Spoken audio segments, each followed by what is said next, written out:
charlábamos con la compañera Leda, mi compañera de vida, de pensamiento. Charlábamos sobre una sensación que me parece que es compartida por todos, después de tantos meses de temores, de cuidados, de encierros, de no poder volver a cierta normalidad pasada, de tener la sensación de que esa normalidad pasada no vuelve más, de tener también la sensación de que, bueno, nos vienen de alguna manera como entreteniendo, a veces con buenas intenciones y a veces no, pero entreteniendo pensando que esto ya va a pasar, esto no pasa.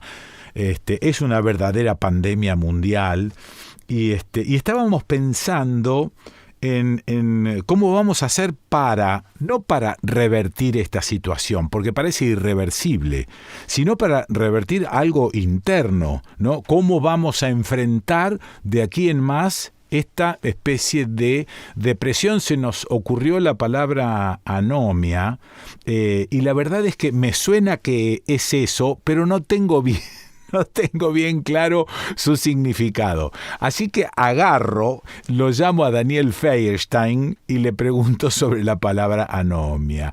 Daniel, ¿estás por ahí? Aquí estoy, Quique, ¿cómo estás? ¿Y estás deprimido como el resto? Pero no, cuando hago esta pregunta no apunto a esas depresiones personales y particulares, ¿no? Apunto a esta cuestión que me parece que es general. A ver, sí, yo creo que hay que distinguir, es muy buena tu sensación y tu pregunta, Quique, porque me parece que es muy general y entonces está bueno hablar de eso porque Sí. no hablamos solo nosotros dos, sino que hablamos Claro. con mucha gente que puede estar sintiendo lo mismo, Sí, ¿no? sí. Yo te diría que en mi caso el desafío es cómo transformar algo que es tristeza Sí. en que se quede en tristeza y no en depresión, esto que decías, ¿no? Ajá. Y me parece que ese concepto de anomia, que ahora después podemos ir, puede ser una clave para entender cómo ayudarnos en ese proceso de que esa tristeza no se convierta en depresión, Ajá. porque lo escribías muy bien, Quique, cuando decías lo que ha pasado es que ha cambiado el mundo, que ha Sí. ocurrido algo a nivel internacional que es nuevo, Sí. que es un virus que no se conoce, que no hay tratamiento, que no hay vacuna y que nos cambió toda la vida. Y la Claro. verdad que no es lindo que nos pase eso, Sí. digamos, ¿no? O sea, Sí. hay una tristeza que es lógica, ¿no? Claro, no es lindo que nos pase eso tan de golpe, porque en realidad la vida va haciendo cambios de alguna manera graduales. Algunos nos resistimos a esos cambios, otros los adoptamos, otros lo usamos, pero nunca de esta manera tipo martillazo. Tal cual, y creo que el gran desafío es, por un lado, poder entender esto que vos decís, poder entender que no es la culpa de nadie, que es Ah, algo que nos ocurrió y que, como decías, no parece que se vaya a acabar muy rápido. sí, Entonces tenemos que entender que, bueno, que hay que aprender a vivir de otra manera y que eso no implica quedarnos encerrados sin hacer nada, porque eso es desesperante, sino aprender a hacer las cosas con cuidado, sí, aprender a cambiar nuestros hábitos, aprender a entender qué cosas generan peligro y qué cosas no, y lo más difícil de todo, que es aprender a entender esta situación. Por eso decía, aceptar la tristeza por el 2020 que no fue, claro, ¿sí?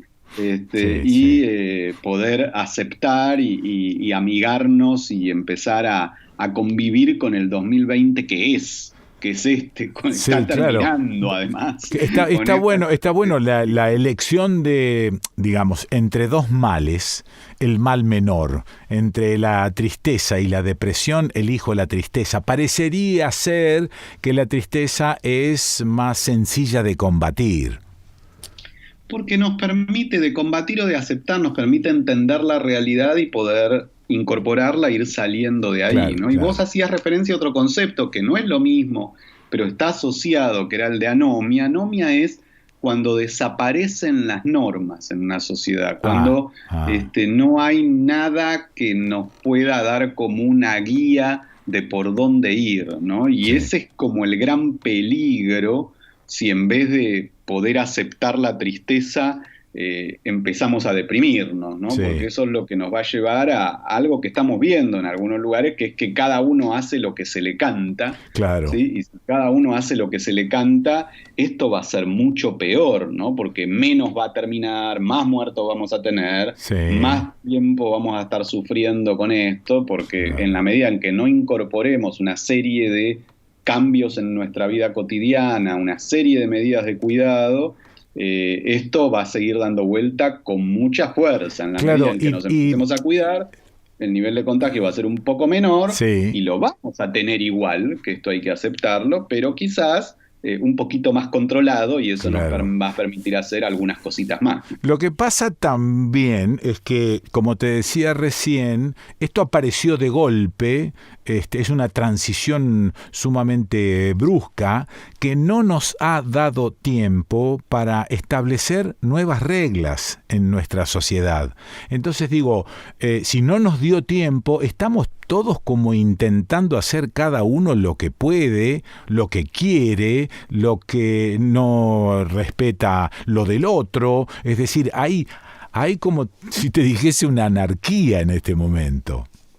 Es que ese es otra posibilidad de ver la anomia como anarquía, ¿sí? Pero una anarquía no precisamente positiva, ¿no? Claro, Una anarquía claro. de esto donde Sí. cada uno Mm, hace lo que puede, sí, y acá me parece que es esto que vos decías, pero por eso hay que ver en qué momento estamos. Estamos ya llegando a la mitad de octubre, sí, entonces sí, es cierto que esto nos golpeó muy de golpe, así muy intempestivamente, pero ya han pasado 9 meses desde que se descubrió, o sea, un poco más, casi un año desde que apareció en China, unos 6, 7 meses desde que ha llegado a la Argentina. Bueno, ya tenemos un tiempo para poder empezar a aceptarlo, sobre todo sí, esto, ¿no? sí, Esto tan sí. difícil que decías al principio, entender que no es que es algo que llegó, pasaron 2 meses y se fue, como nos había pasado con otra pandemia. El H1N1 fue, por un lado, mucho más suave, Ajá, pero por otro lado, se descubrió el tratamiento muy rápido, sí, y entonces casi que fue un momento de cierta zozobra que duró un mes o dos, y enseguida la cosa se encarriló, y acá hubo la ilusión de que iba a ser así. Y bueno, la verdad es que parece que es un bicho mm, bastante peor, y que tenemos que empezar a entender que llegó para quedarse, sí, y que tenemos que aprender a vivir otra vez. Y a vivir otra vez es a vivir, no a quedarnos sí, sin sí. vivir, pero a Mm. saber cómo, a cambiar la manera de hacer las cosas, ¿no? Sí, y a todo esto, bueno, siempre fui un convencido de que, bueno, nosotros conversando, los medios de comunicación en general, están producidos y realizados por gente de clase media. Y esa gente de clase media, es decir, nosotros, nos dirigimos casi permanentemente también a la clase media. Y la verdad es que en este momento esa clase media está sumamente deprimida, pero aún puede comer y aún tiene un techo con el que cobijarse. Pero la otra mitad, porque es casi la otra mitad, que está sumida en la pobreza y en la necesidad, no puede ni siquiera conversar sobre la anomia. No puede porque tiene un nivel de desesperación que ni siquiera nosotros podemos analizar. ¿Es así?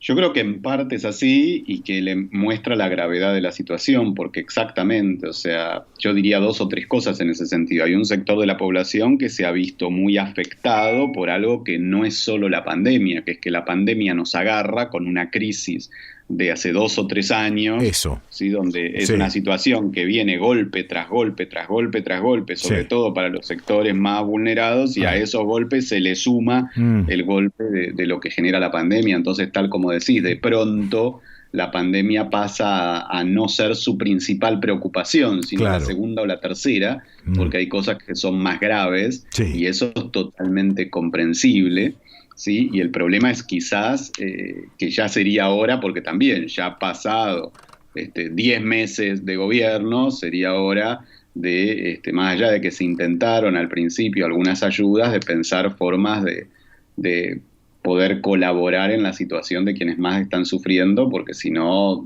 como decís, va a ser impensable pensar en otros tipos de cuidado, que además en mucha población que vive en sectores de mucho hacinamiento, todo eso, muchos de los cuidados que hay que tomar son, no te diría imposibles, pero muy difíciles, realmente muy difíciles.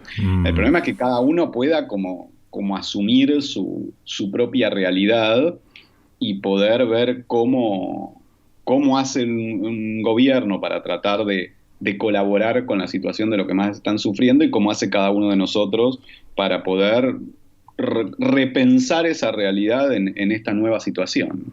Sí, también habría que analizar, viste, esto es pararse hora aquí, hora acullá, y habría que analizar si el gobierno puede y si tiene los elementos como para producir esa ayuda. Y me parece que ahí pasa por una cuestión de convicción, ¿no? O sea, siempre ha sido difícil, y en la Argentina especialmente difícil, tocar la distribución del ingreso. Claro. Pero si no vamos a pensar tocar la distribución del ingreso en una crisis de esta característica y con una pandemia, bueno, entonces vayamos todos a casa, sí, y que gobierne Magoya, digamos, claro, ¿no? En el sentido de decir, bueno, claro, hay veces que hay que tomar el toro por las astas, y no estoy diciendo con esto que sea fácil, ¿no? No, pero eso es una decisión política fuerte y basada en un momento de suma necesidad. El tema es que la política, como de costumbre, está trazando de alguna manera un modus operandi que trata en lo posible de que no lo dañe políticamente. Sí, pero es al revés. Yo creo que no hay manera que no lo dañe políticamente si no se toma una determinación de tocar algún interés, sí, y poder permitirle a la gente que más está sufriendo otra manera de atravesar esta situación, porque si no eso va a impactar también políticamente, ¿sí? Sí. Lo que pasa es que uno ve como ciertas reacciones, que es lo que a mí me llama la atención, donde que parece que lo más fuerte, más allá de las pavadas o los delirios, es establecer una línea de que acá ningún privilegio se toca, digamos, ¿no? Me parece que, bueno, es algo que como sociedad tendremos que enfrentar. Me parece que ha llegado la hora de tocar algún privilegio, porque no tenemos manera de enfrentar esta crisis si no es así, si no es, aunque sea distribuyendo un poco. Claro, bueno, característicamente el peronismo siempre fue un poco más distributivo que la derecha. Ahora está gobernando el peronismo, pero es como vos decís, si no se deciden rápidamente a meter mano en el asunto y en la distribución específicamente de la poca riqueza que queda, estamos fritos.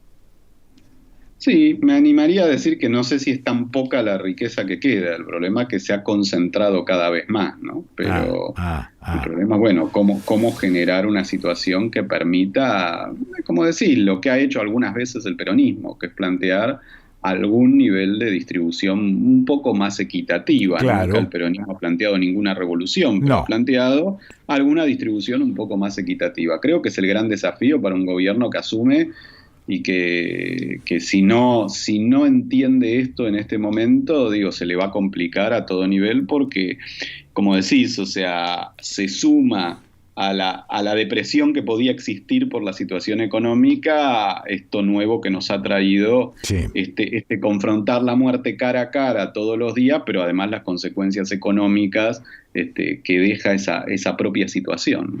Vuelvo al principio brevemente y se me ocurre pensar que hubo una falencia en todo el sistema de comunicación.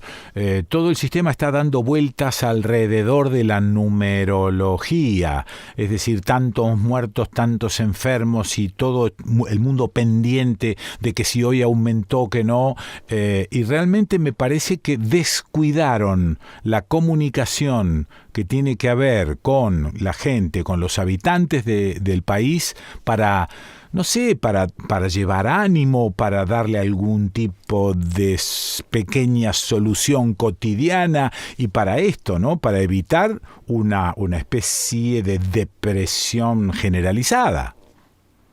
Totalmente de acuerdo, Quique, pero me parece que ahí tenemos una responsabilidad nosotros ante este problema, y ante este error de comunicación, que es tratar de llevar nosotros información clara respecto a, bueno, cómo cuidarse, por qué es importante cuidarse y que Sí, las cosas hay que hacerlas con cuidado, sí. digamos. No me parece que está faltando mucho que te diría que es un principio fundamental de toda sociología de la salud, lo que se llama reducción de daños, que bueno, Ajá, tenemos la situación acá. sí. ¿Cómo hacemos para tratar de entender que tenemos la situación acá y cuidarnos lo más posible para que la situación sea lo menos grave posible?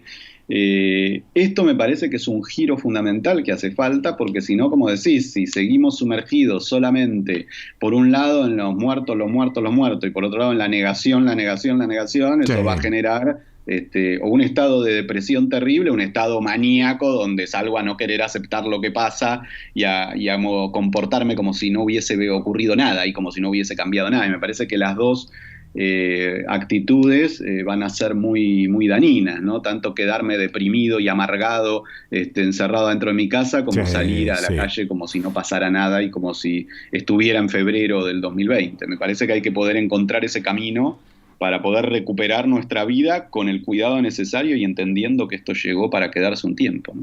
Gracias, Daniel. Te mando abrazo. Gracias a vos, Quique.